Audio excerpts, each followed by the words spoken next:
You're listening to Paul Anderson. This is the Sideshow Podcast.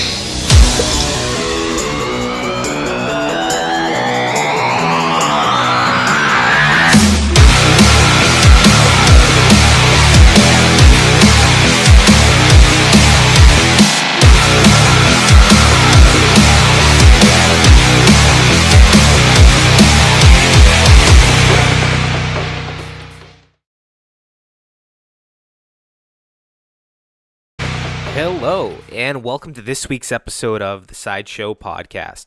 I am your host, Paul Anderson. This week is an awesome episode because this is technically a follow-up episode that I'm having with my good friend, Lauren Kashan of the band SHARPTOOTH. Lauren and I had a great conversation about politics and so much more. It was just such a good conversation. She kind of left me on a little bit of a cliffhanger, and I'm going to show you why.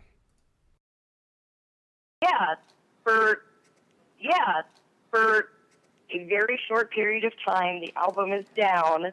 It will be back very soon, better than ever. I promise you, it's for an extremely good reason, and I wish I could just tell you what it was, but I... And in this episode, we do find out that reason. So stay tuned, get excited, and enjoy this episode of the Sideshow Podcast featuring Lauren Kashan of the band SHARPTOOTH.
All right, cool. So how you doing? I'm all right. How about you? Oh, busy. I've been so busy. Dude, I feel you. It's crazy. I mean, life kind of catches up with you, and it's crazy. I mean, me and my fiance have been planning our wedding, so it's been... Oh, Jesus Christ. Yeah, I know. Say no more. Yeah, I mean, we've been running I've around. never planned a wedding, but I had a bat mitzvah, and it's similar, so... Exactly. Especially when you're my family that treats it like a wedding. It's nuts. I mean, we got a lot planned, and we finally set a date, so it's exciting. Yay! Good for you. That's so great. Yeah, I mean, you got to do adult things eventually, and we've been engaged for about a year. Actually, year and a half now. Fuck. I think that's a reasonable amount of time to be engaged. Yeah. Says the girl who isn't engaged or doesn't know things about it. Yeah. No, I mean, we took our time and we just kind of did our we did our thing, and we've been together now 6 years, going on 6 years, so it's great. Damn. Yeah. That's fun. Yeah. I ended a 6-year relationship this year. Oh, goodness gracious. Yeah. It's fine. We actually still live together. We're best friends. Oh. But it was just like, I was like, we're not compatible as romantic partners and haven't been for a long time. So let's call that what it is so that we can just be really good friends. There you go. That's what we did. Yeah, it actually, we're super tight now. Like, we're tighter now than we were in, the last, I think, 2 years of our relationship. Holy moly. Yeah. Well, I have you here for a reason, and this is our part 2 with you, and it's exciting because, I mean, our first interview, I'm going to show some clips, maybe a little bit before once I do some editing and stuff, I'm going to show some clips from the last one, and you were hinting around at a lot of good things that were coming your way, so it's like, and I know me and you bumped into each other at the Vans Warped Tour, and we had a great we had a quick conversation, and we definitely wanted to set this up. Yes. So, I mean, the news is out there, but definitely tell everybody what's been going on with SHARPTOOTH, because it's crazy, like, how fast, literally, between our last conversation and now where you guys have been, what you guys have been up to.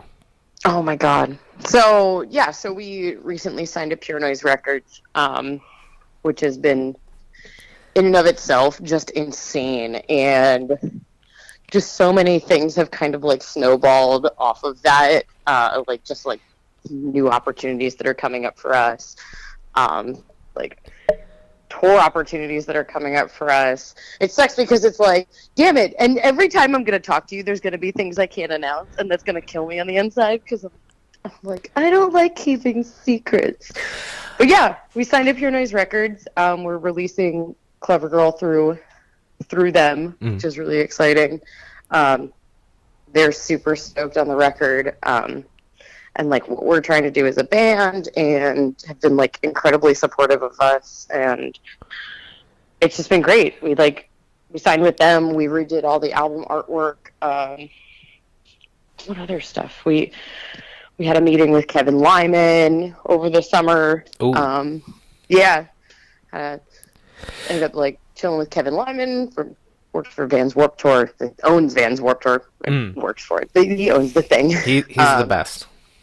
He's great. We had such a good time just like shooting the shit with him. He's such like a down to earth dude, and he worked his ass off. And yeah, it's impressive seeing like, I don't know, just like seeing like what Warped Tour has like become like over like these years. And it's crazy. I mean, a guy like him is like he's one of those people where you can't help but admire, even if you're not in a band. Like, he came from, I mean, he had the Mayhem Festival, which was probably, in my opinion, better than Ozfest at one point or another. And on top of that, he put out like one of my favorite winter tours, which was the Taste of Chaos. And I mean, I used to love Taste of Chaos. And Taste of Chaos is just, exactly, it's one of those ones. It's like, fuck, I wish I was still around, just because he knew how to put bands on tours, and Vans Warped Tour isn't no exception by any. Yeah. I mean, he's definitely brought some of the best, and even some of the biggest artists even to date that were on that tour. Katy Perry, for instance, and like No Doubt at one point or another. It's crazy. Yeah. And a man like that, it must be fascinating just to even like pick his mind a little bit.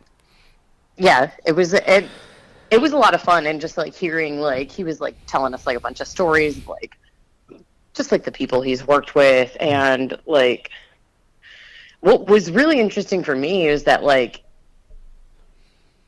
it was like weird like seeing like his reaction to kind of like the climate and like the world now, and how basically it's like nobody's ever safe from anything, and like how they've had to like change like security and like stuff at like Warped Tour. Like that was really interesting, especially just from like an artist perspective. Like that's something that I've like worried about and thought about, is like, you know, our own personal like safety, and like, of course, just doing what we do, especially like as like a political band. And this is interesting, but yeah, it's crazy. It's crazy. I mean, and I remember when they did make the announcement actually for the Vans Warped Tour that they were actually moving the barricades out more. And that was one of the things actually I think a lot of people were kind of like hesitant about, especially going into a summer festival, and you're thinking like you're going to be like really far from the artists, and yeah, it wasn't so bad. I mean, I guess when you really think about it, I mean, they were a little bit further, but you really don't you can't tell the difference. Nothing. It's not super noticeable. No, I don't think it's super noticeable, and I think like, yeah, I think that's important, is that for everybody working any kind of a festival to feel like, you know, they're safe. Exactly. Also, kind of on topic for, you know, what's going on in the world right now. That was totally unintentional. But yeah. I know, you were kind of talking a little bit earlier about it today. You know. Yeah. It's crazy. I mean, I think personal safety is one of the most important things, I guess, going into a concert. And you know, obviously, you being a performing artist, and it's just one of those things where, you know, so many things. Like, I guess, for fans and all that, it's one of those, it's hard to wrap your head around why somebody would ever want to go out and do something as screwed up as it is. Yeah, it's tough. And I know as an artist, I mean, it must have definitely put some thoughts in your head. What's been going through your mind, I guess, since really hearing the news about what happened in Las Vegas? It's just like a combination of the thing that like made one of the things that made me like the most sad is that like this isn't surprising anymore at all. It's not. And just kind of like noticing how almost desensitized that like even I've like, and I consider myself to be a really sensitive person, like how desensitized I've become to like news like this. I think that like I was just thinking back to like remembering how strongly affected I felt by Sandy Hook, and like that like fucked me up for like a full week. I just like felt really fucked up about that, and it's like, yeah, only a couple years later, like more shootings, more casualties, and you get to a point where like you go through all of those emotions like rather than it being like in the course of a week, in the course of like a day or like your morning. Yeah. It's very bizarre how the human brain is able to adapt to conditions like that and to like horrific things like that. I mean, and it just makes you think about like what it's like to be like somebody who lives in parts of the world where shit like this happens like all the fucking time. Like what kind of an experience that must be. So those are just some of the things that I think about. Like, I don't know. It's heavy stuff, and I think that's one of those things where we all want to try to help out, I guess, in any way. And I guess I think the tough part is this is like this. It's like you said, this is now becoming. It's almost becoming a bad routine. It's a bad routine, and we don't. Yeah, totally.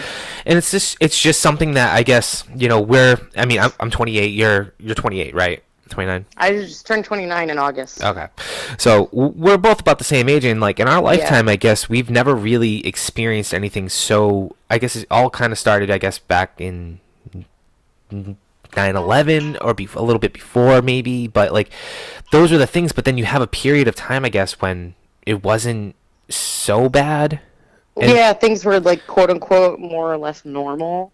I don't know what's normal, but like this kind of thing wasn't a thing. And in the last decade, or even the last 5 years, it's like a thing now, which is ridiculous. The fact that like The Onion has like articles like ready to go for whenever this happens, like just says a lot about. It's wild, and I wish there was more we could do, but I guess speaking our mind is an important thing, but I guess going out and trying to be positive with the public, I guess, even though some are not so aren't I guess we're not all on the same page just yet, and hopefully one day we will be. It's hard. It's super hard. I feel like, the more, I guess, and this is going to, I'm going to segue actually into one of the songs you guys released is Fuck You, Donald Trump.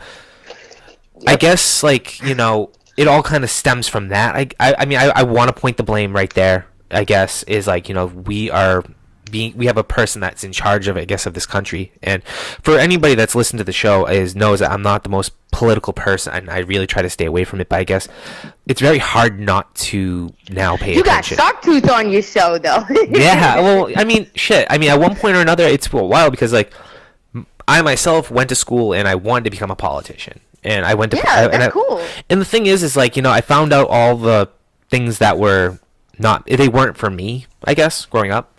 Sure. So I found myself really not interested in it because of just the corruption and all the things that were kind of behind the scenes, and it wasn't for me. So understandable. So I guess, and I'm a pretty honest person, I guess, like, when it comes down to it, I guess, we have a leader that's doing fucked up things and saying what's on his mind, and I get that, but I guess I'm okay with speaking your mind, but I guess there's a borderline when you're in charge of an entire country.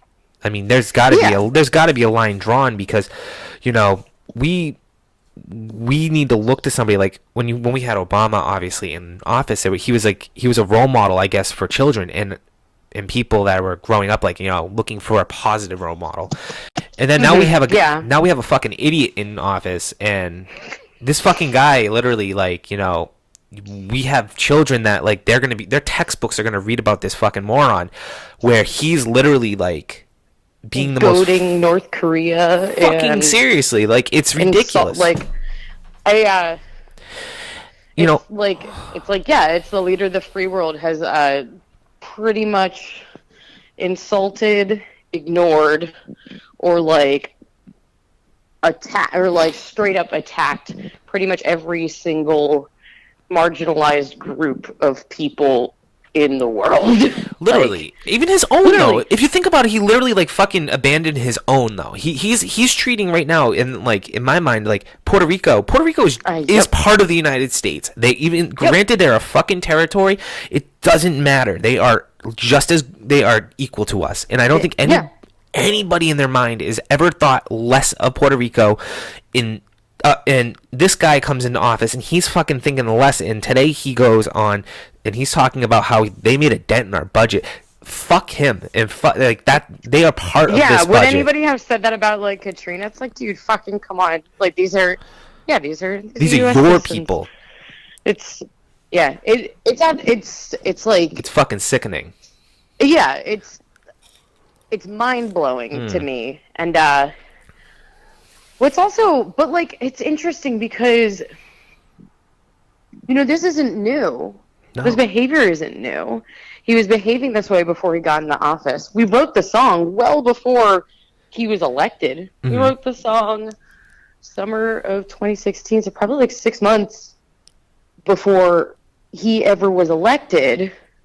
So it's interesting because the Fuck You Donald Trump was originally more of like a wide brushstroke against the all of the Republican politicians that were running for office as a whole, and like all of just like the fuck shit that they were like saying and doing, and my disagreements with a lot of like what are these things that these people were aligning themselves with. Mm-hmm.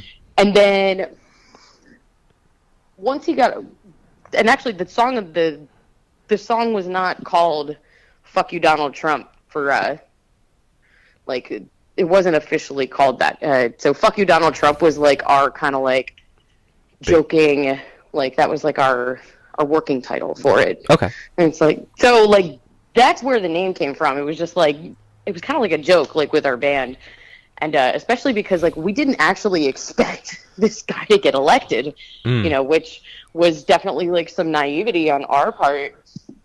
It's kind of easy. You live up in, we're northeastern people. It's easy to think that the rest of the country is like this, like thinks like we do. We kind of live in like a liberal bubble. I know Baltimore's like a very liberal place. Like Maryland's a super democratic state. I know Massachusetts, where you're from, is super liberal. Very. And it's easy to get lulled into a false sense of like security in that and in your beliefs.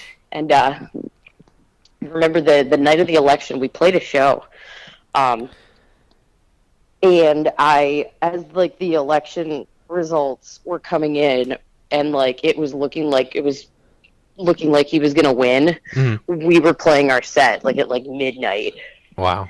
And I was just like, I cried through half of our set, and I'm like, dude, we're about to elect somebody into office who jokes around by saying you can grab women by the pussy. Yeah. Like, as somebody, as like a survivor of like multiple instances of rape and sexual assault, that's like the most fucking terrifying thing I've ever heard of. And it's like every time I have to look at this motherfucker's face, I get to think about rape.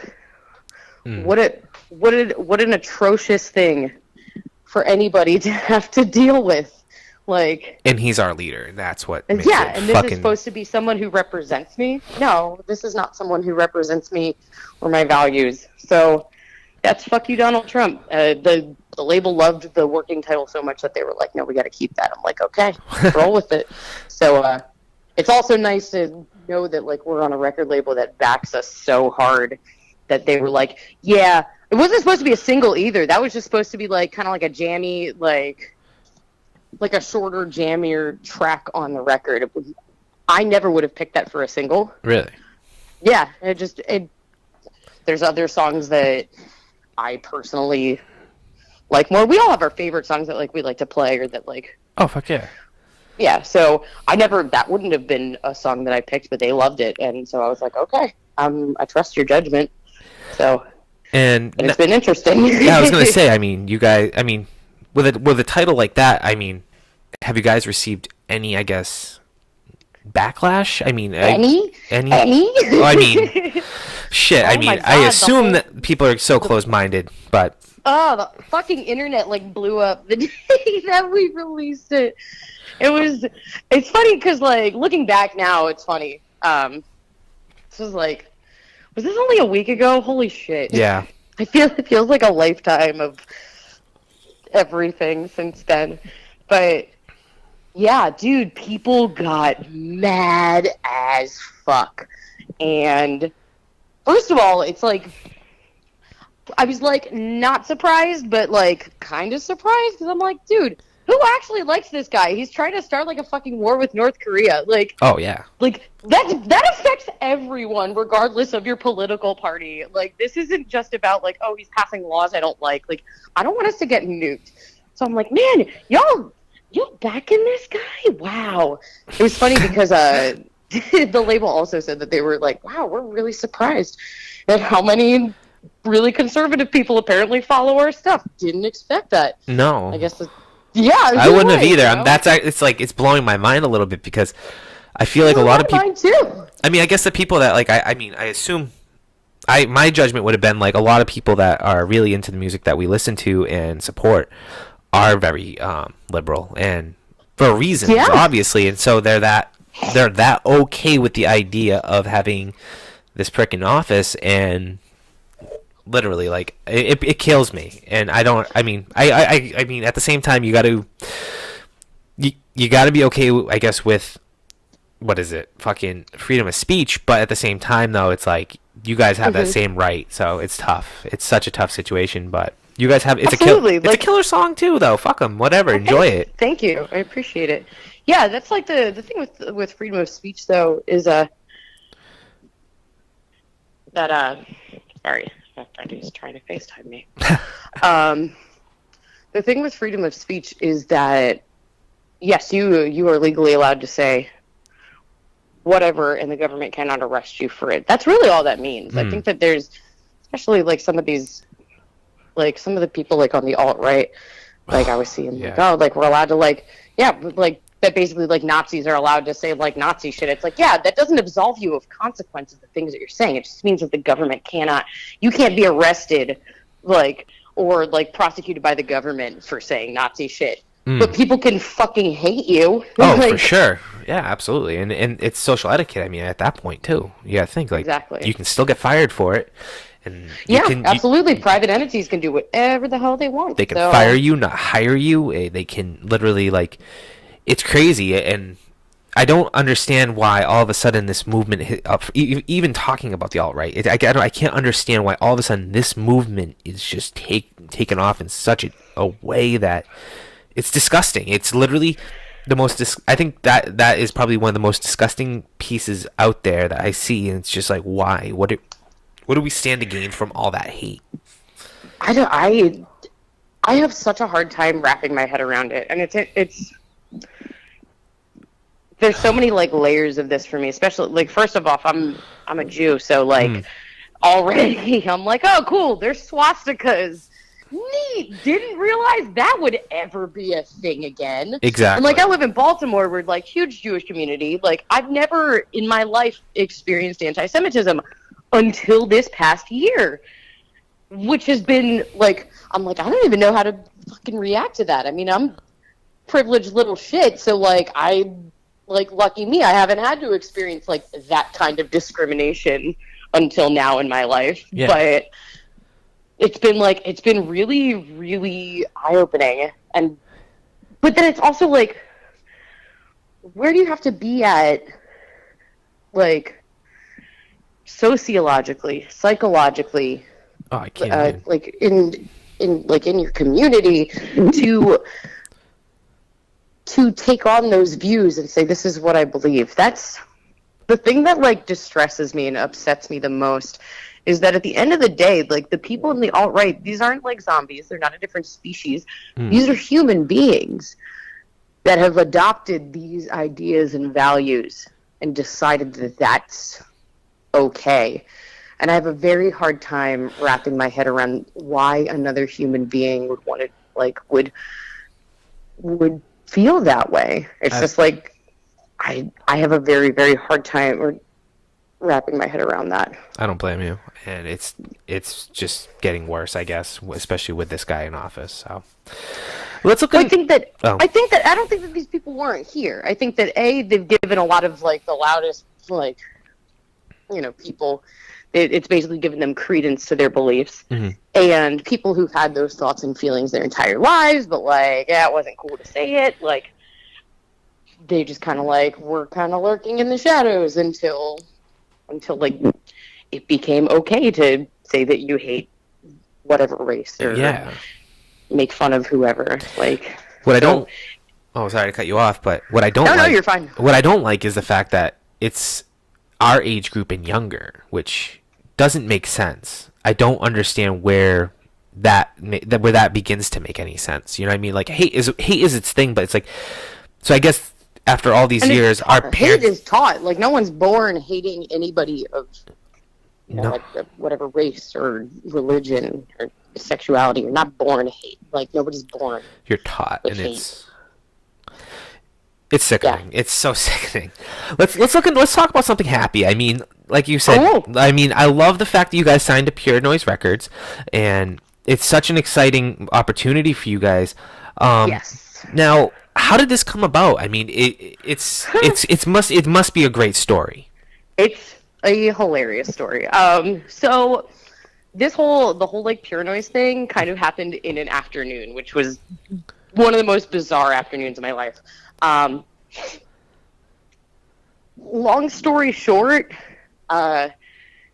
Davey hit me up being like, "Yo, I heard SHARPTOOTH doesn't have management. Totally thought that you guys did." So Davey Muse from Vanna, longtime friend of mine, was like, "Yeah, I'm gonna be managing bands. That's like, you know, Vanna's wrapping up, looking into doing that now. Interested in working with SHARPTOOTH." And we were like, "Hell yeah, let's have a conversation." So we got on the phone. We talked about, like, I basically like had to pitch SHARPTOOTH to him. He was like, "What are you guys about?" And I kind of gave him the long and short of it. Like, you know, we're a band that works to seek to elevate the voices of marginalized people by having more representation in the music scene, offering different perspectives, and just trying to unite like the music scene and create more diversity and more acceptance for different kinds of people. So he was like super about that, like, and then he goes, "Send me like all like your social media stuff, like send me," and he was like, "You guys just put out a record?" And we're like, "Yeah." I say weird, it's me, like it was just me and him having this conversation. So he's like, "Can you send me your record?" So I sent him the files, and I'm literally at work. This conversation takes place over the course of like 15 minutes. Awesome. So all of that happened extremely quickly.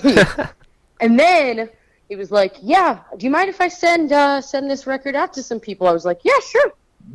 Didn't think anything of it. He was like, "Okay, cool. I'll let you know what's going on, and we'll talk later about like, we'll get like the band on the phone, talk about like what like me managing you is gonna look like." We're like, "Very cool." So like at that point, like after 15 minutes, I'm like, "Cool, we're gonna talk to Davey, who's the vocalist of one of my favorite bands, about managing us. This is sick." Like 10 minutes later, I'm getting like frantic phone calls from Davey being like, "Lauren, pick up your phone. I have somebody who's interested in the record." I was like, "Wait, what?" Because I thought by like, I'm going to send stuff out and like see if anyone gives a shit. I figured that would take place over, at the minimum, a couple of weeks. Yeah. You know? And he had sent the record directly to Jake Round, who runs Pure Noise. And Jake apparently was like, "Yeah, I want to talk to you about this band right now." Oh. So it was like pretty instantaneous.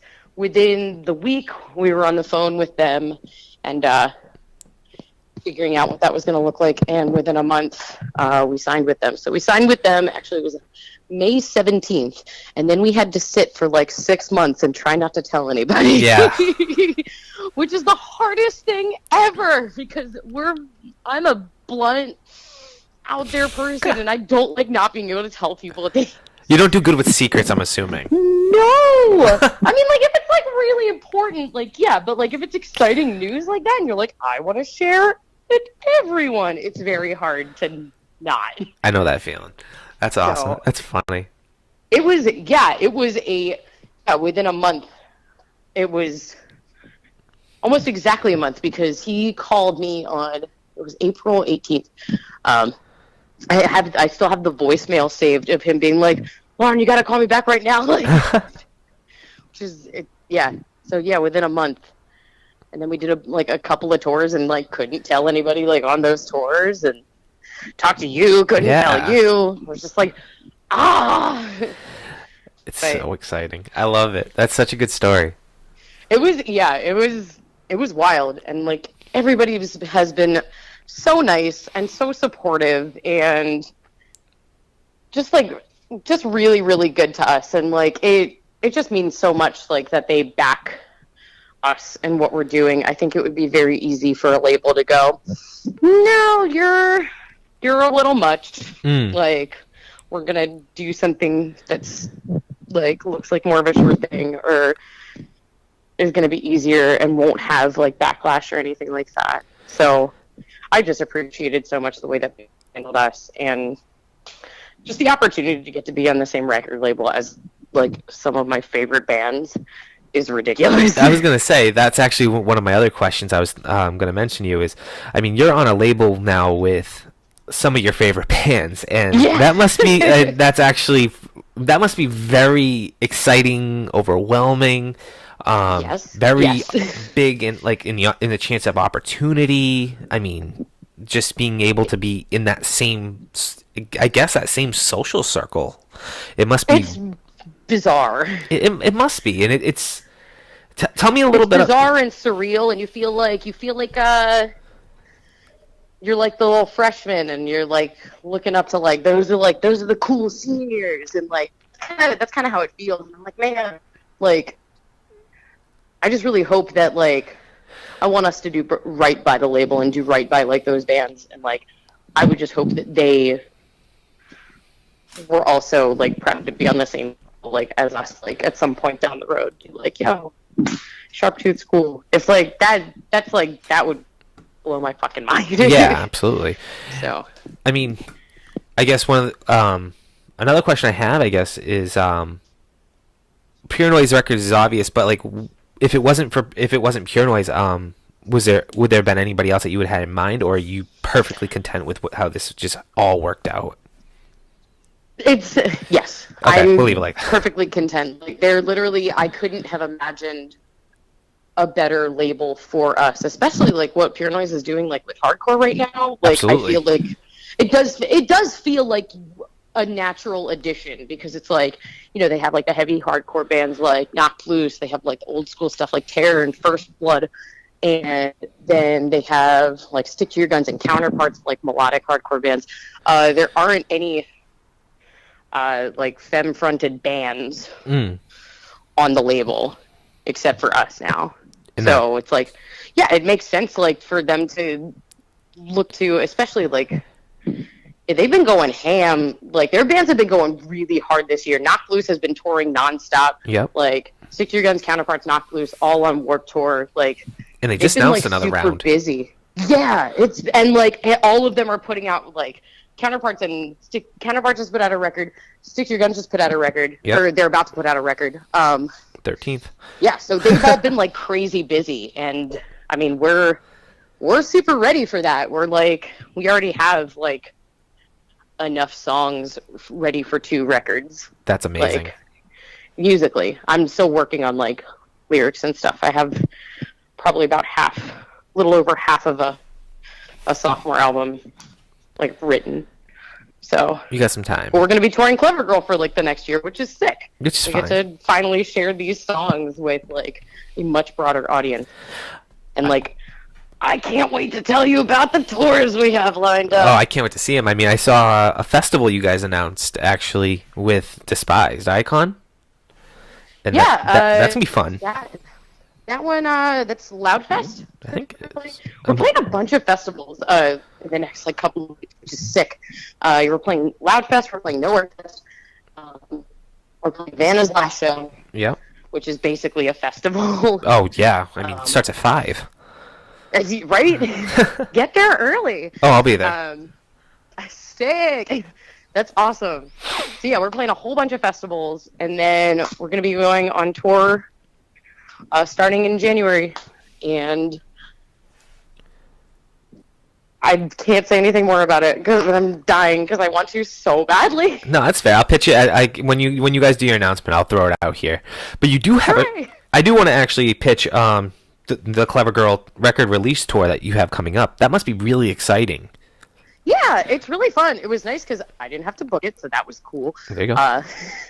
I've up until this point, I've done virtually almost all of Sharptooth's booking, and to not have to do that myself was like, holy crap. Big sigh of relief. Thank you. Because booking, when it pays off well, it pays off amazingly, but it's so exhausting. It's really difficult. I'm not a booking agent. I'm a vocalist, so I'm doing what I can. But yeah, I'm excited for this tour. I'm excited to get to hang out with Roseview. Excited to get to play with Motives. Roseview, I've met those guys a couple times, and they all seem like really sweet guys.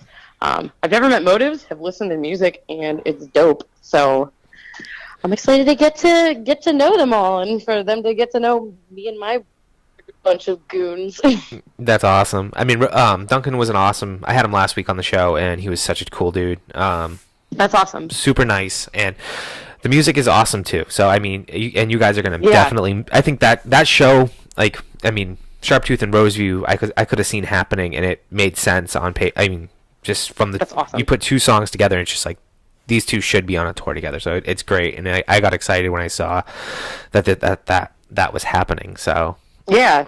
And we're touring down to Fest. So there's another festival. We're playing the Fest in Gainesville, which is super exciting because we're playing with Gouge Away, who's amazing. Our whole lineup for the evening that we're playing, there's a ton of femme-fronted hardcore bands all on this one show, and including us. And so that's just so exciting to be playing a show with a bunch of other women. Yay, we exist. This is fun.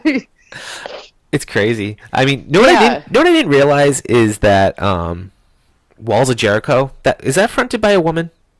Yeah. I didn't know that, and I feel like an asshole saying that because I've listened to I don't think so. I just literally tell from someone's vocals you really can't, which is why it pisses me off when people go I don't like female-fronted bands. It's well, my voice box doesn't have a vagina, so not that a vagina dictates if someone's a woman, but it's your vocals depend on literally just the structure of your biology, and everyone's biology is different.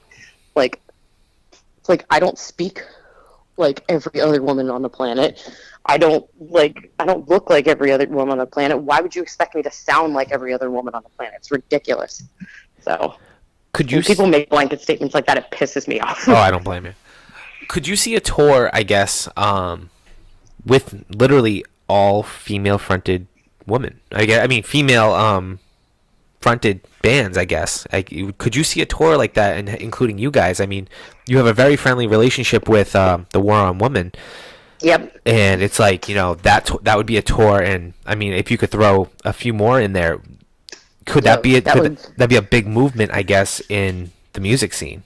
That'd be amazing. I think that would be really amazing. I think that would be really empowering for a lot of women to see a band or a tour with so many bands with so many women and literally kill it every night. In them.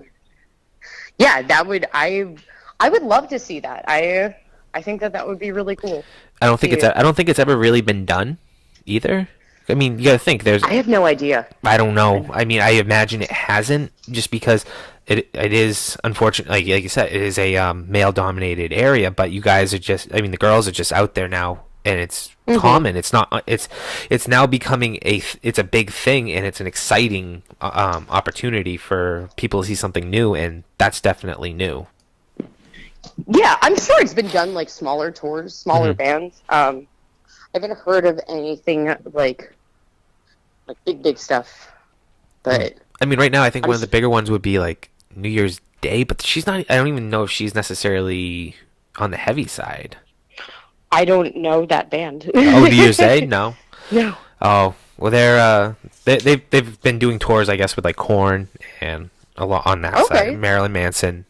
So cool, good for them. Yeah. That's dope. But it's awesome. It's awesome. I love it. I love what's going on with SHARPTOOTH. It's so exciting. The record does come out on October 27th on Pure Noise Records. Yes. It's so fun. It's great talking with you. I love everything that's going on with this band, with your band, because it's just, I feel like it's the right thing that's going, like, I think the day that you guys announced everything, like I said, and I do mean this, is that, that's the first announcement I think that made sense in weeks. And even now, I think that's probably, Thank you. It really, it's true, because, I mean, the band deserves to be on a record label like Pure Noise, and you have label mates that I can see just, it just makes sense. It's just on paper, everything just lines up perfectly being on that label. Yeah. And I love it. I appreciate that. Thank you so much. Like, that means a lot. Like, especially, that really means a lot. Especially, it's so, like, your brain's always like, you can get 10 compliments and 1 negative comment. And our brains are biologically wired to focus on the 1 negative comment. It's a way of, like, it was like a long held over instinctual thing for a way to avoid threats in your environment. So like anything positive means a lot. I love it. Because like every single negative thing sucks. But you deal with it. I love it. I do have one more question. Sure. Before we do get going, I was actually thinking about it. I saw going across through social media that you actually made your way out to New York City. Did you work with Melissa Cross? I did voice lessons with Melissa Cross, and she is a queen, and I adore her. I remember getting DVDs of Zen of Screaming, and she was very helpful in those. So what was your experience like? Tell me a little about that. I want to grow up to be Melissa Cross. Like, that's what this woman did to me. Like, mentally, psychologically, spiritually. Just like, how do you even describe it? Like, totally worth it. So if anybody out there is like thinking about it, hemming and hawing about going to get like a lesson with her, please do it. Like, it's super worth it. It's super worth the time. You can go with other people, and she makes the most of your time, and she just knew things intuitively, like, about like my voice that I was like, I wouldn't have even known how to explain that, and like she was able to put that like into words or onto paper, and I felt like her and I aligned in a lot of ways, like philosophically. That's what I'm trying to say. Yeah. But yeah, I felt ever since going to her, like, it's been like a running joke. I felt so much better about myself as a vocalist. What I'm doing as far as like warm-ups and technique stuff goes. I've felt the improvements, and I've heard the improvements, like, in my voice, like, and in my shows. Like, we played a show in New York the other day, and I did actually, like in Fuck You Donald Trump, there's like the red lies at like the end that go like super low. Yep.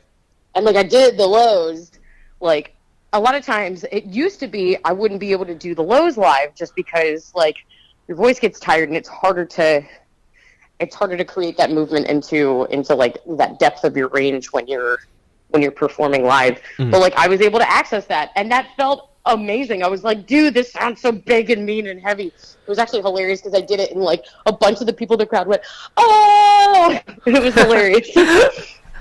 I was like, I feel like a monster. It was so cool.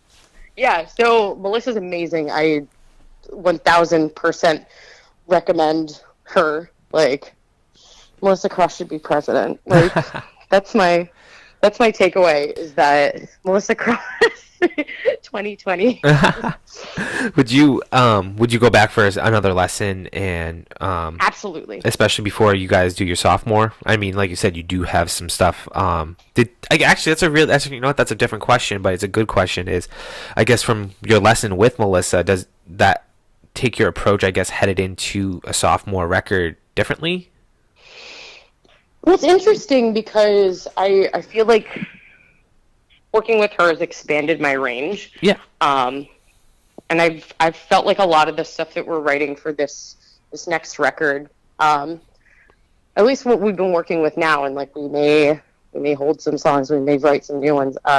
It's darker, which I don't know if you heard the record before. Like, we had to pull it before the re-release, but like I heard a couple. There's some dark songs on that record, and it's like, I didn't know that we could go darker after No Sanctuary, but it's going to be darker. It's going to be more personal. I think it's going to be heavier.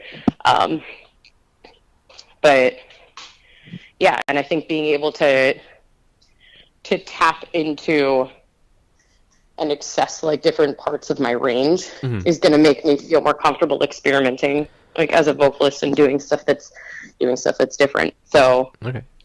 Yeah, Sharptooth 2.0 is bigger, meaner, darker, heavier. So have you guys gotten talking about you can just say yes or no if you want. Have you guys gotten talking about a producer or a engineer that might work on the record? Yeah. I assume you can't give any specifics, can you?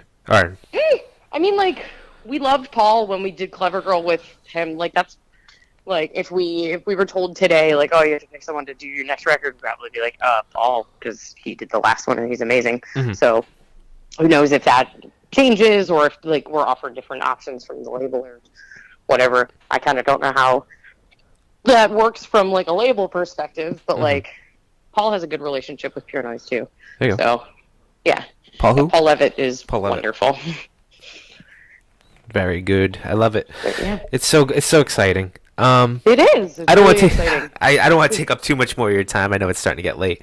You're totally fine. It's awesome. I'm so excited. I can't wait. I would love to play a song off of the Clever Girl right now. At the end of the episode, we've been talking about "Fuck You, Donald Trump," and last week I did play a little clip at the end of the Roseview episode. I'd love to play the whole track if that's okay with you.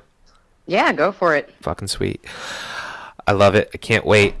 October 27th. Through Pure Noise Records, Sharptooth is putting out Clever Girl. Pre-order it. Pre-order it. And those vinyls are badass, by the way.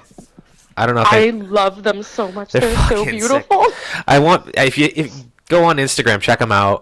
Sharptooth. I mean, you got to check it out. If you can't get the vinyl, if you're into vinyls, I mean, they're pretty fucking. They actually match the front cover really well too. So thank you. We're really excited about it. You should be. So October 27th, Pure Noise Records, Clever Girl by Sharptooth.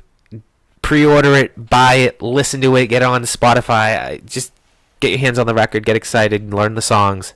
Go see Sharptooth live. Come to a show.